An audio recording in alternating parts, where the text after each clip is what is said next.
Have you ever looked in the mirror and quietly asked yourself, when did I start to fade?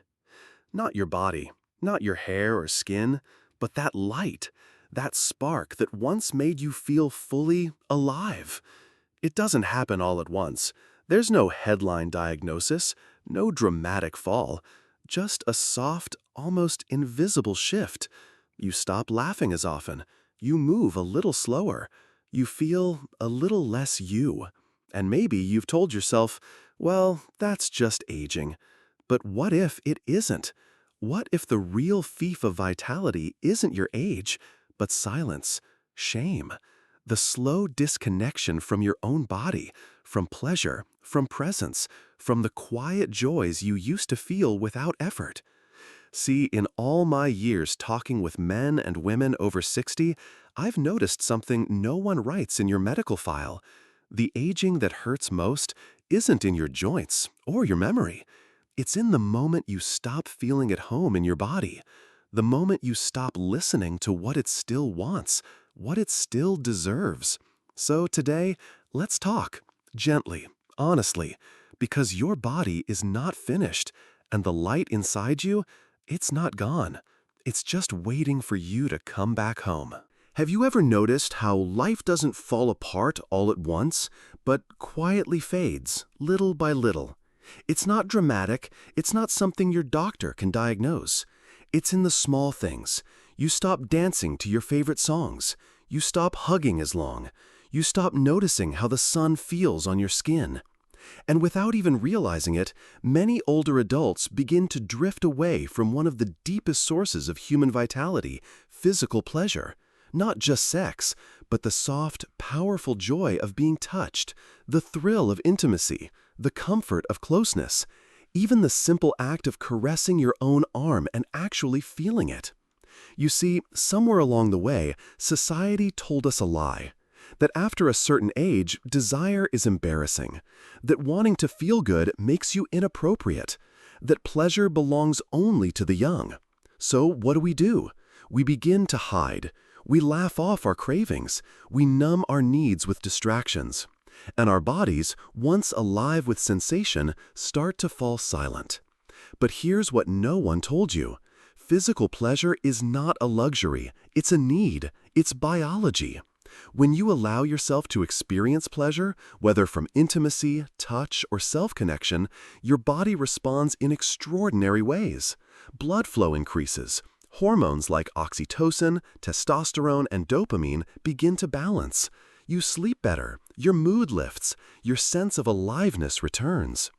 But when that part of life goes quiet, everything else starts to dim too. Circulation slows, nerve endings go dull, the brain loses the spark it once had. And what remains is not just loneliness, but something deeper, a quiet disconnection from your own self.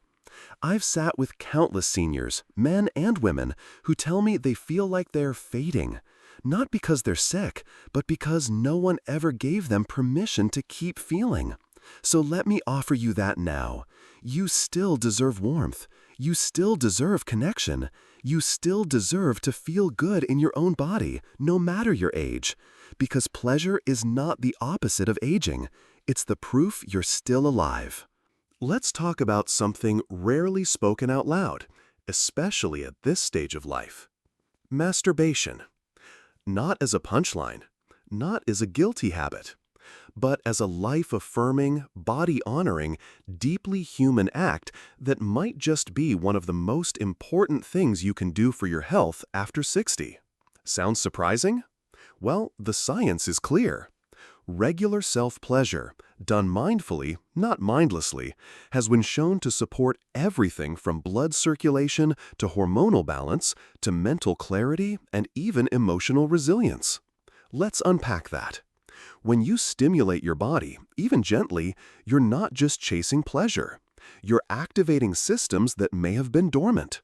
Your blood flows more freely, carrying oxygen to your brain, your heart, your joints.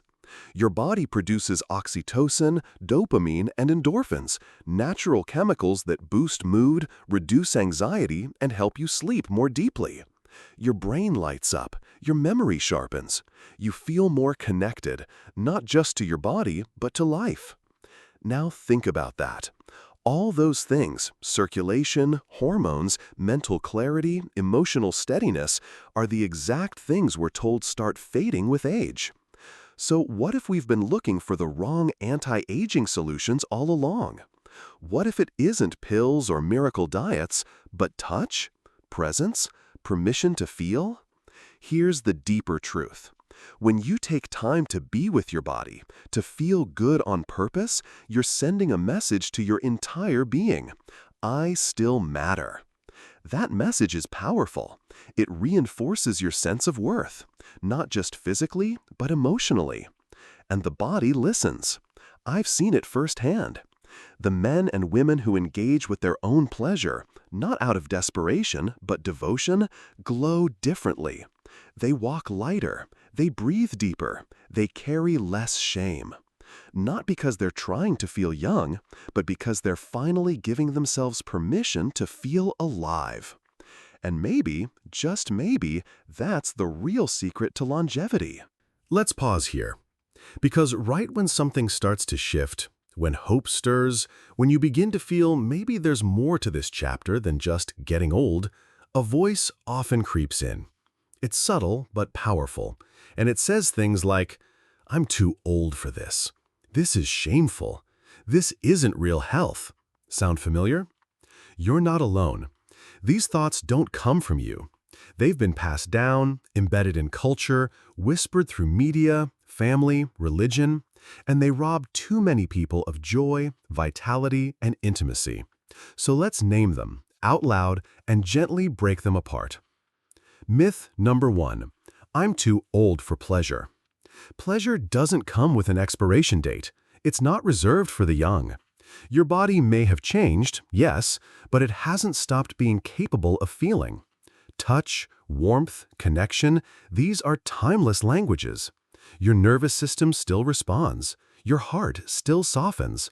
You're not broken. You're alive. And aliveness deserves celebration. Myth number 2. Pleasuring myself is shameful. This one runs deep. Many of us grew up hearing silence, or worse, condemnation around our bodies. But here's the truth. Caring for your body, fully and intentionally, is not dirty. It's healing, it's human, and it's sacred. Mindful self-pleasure is not about lust. It's about listening. Listening to what your body still needs, even now. Myth number 3. Sexuality and health are separate. This is perhaps the most dangerous lie, because the truth is, your sexual well-being is deeply tied to your physical and emotional health. When you nurture your sensuality, even in private, you support stronger immunity, better sleep, more balanced hormones, and clearer thinking. Sexual energy isn't just emotional, it's biological. And when that energy flows, so does vitality. So let's be clear. You're not too late. You're not too old. And you're not silly for wanting to feel again. You are human. You have a body that still speaks, still listens, still longs for touch and tenderness. And every time you choose to honor that, you reclaim a piece of your vitality, one beautiful breath at a time. So now you're starting to understand. Pleasure isn't a luxury, it's a language, a quiet, powerful way your body says, I'm still here, I still matter. But maybe you're wondering, where do I even begin? I haven't felt that spark in years. Let's walk through a simple but deeply transformative process. I call it the restoration method. Not a routine, not a ritual, but a gentle return, back to your body, back to feeling. Step 1. Preparation. Start by choosing a quiet, private space. Light a candle, play soft music, turn down the harsh lights. This isn't just comfort, it's communication. You're telling your nervous system you're safe here. Keep a high-quality lubricant nearby, not as a crutch, but as an act of kindness toward your changing body. This moment is yours. Step 2. Relaxation. Before you reach for pleasure, reach for stillness. Breathe slowly. Feel your chest rise, your belly soften. Let the tension melt from your shoulders. You're not rushing. You're arriving. You're coming home. And in that slowness, the body begins to listen again. Step 3. Awakening. With no goal, no pressure, begin to gently place your hands on parts of your body you may have ignored for years. Your chest, your thighs, your stomach, your neck. This isn't performance, it's permission. Let curiosity guide you, not expectation. Even the faintest flicker of sensation is a sign life is still here. Step 4. Focused stimulation. Now, only when you feel ready, begin exploring more direct touch. Not to achieve anything, but to feel. Use slow, mindful movements. Let arousal rise like a tide, not a fire. The goal here isn't climax, it's connection, presence, wholeness. Your body is not a machine, it's a landscape. Treat it like sacred ground. Step 5. Integration. When you're done, don't just walk away. Stay. Breathe deeply. Place your hand over your heart or your belly. Thank your body, not for performing, but for allowing, for remembering, for trusting again. This is healing, not habit. This is restoration. And as you begin to return to this practice, once, twice, maybe 3 times a week, not as a task, but as an offering, you'll notice something. The silence in your body softens. The numbness fades. And in its place, warmth, color, energy. You're not trying to be younger. You're choosing to be fully alive. Have you ever paused and wondered why your body doesn't feel the way it used to? Why touch doesn't spark the same warmth, even though the desire is still quietly alive inside you? We often blame age, hormones, or say, maybe it's just time. But there's another, quieter factor that gets overlooked far too often: nutrition. Your body cannot glow, cannot connect, cannot fully feel if it's running on empty. Vitality, sensitivity, and pleasure, they aren't just emotional or hormonal, they're nutritional. Your cells, your nerves, your hormones, they all need the right fuel to stay alive and alert. Beets, rich in natural nitrates, boost nitric oxide, a molecule that opens blood vessels and supports healthy circulation to even the most sensitive areas. Avocados and eggs offer healthy fats, vitamin E and D, nutrients that help produce sex hormones, nourish tissues, and keep your skin soft and responsive. Salmon and garlic reduce inflammation and improve blood flow, which affects not just your heart and brain, but also your ability to feel connected and alive. And yes, a small piece of dark chocolate daily can elevate your mood, release endorphins, and bring you back into a calm, open, receptive state. Food is not just fuel, it's a message. Every bite you take is a quiet vote for how much you value your body.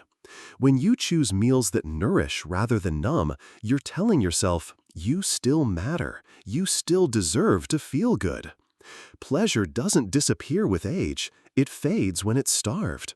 And sometimes the journey back to aliveness doesn't begin in the bedroom, it begins in your kitchen.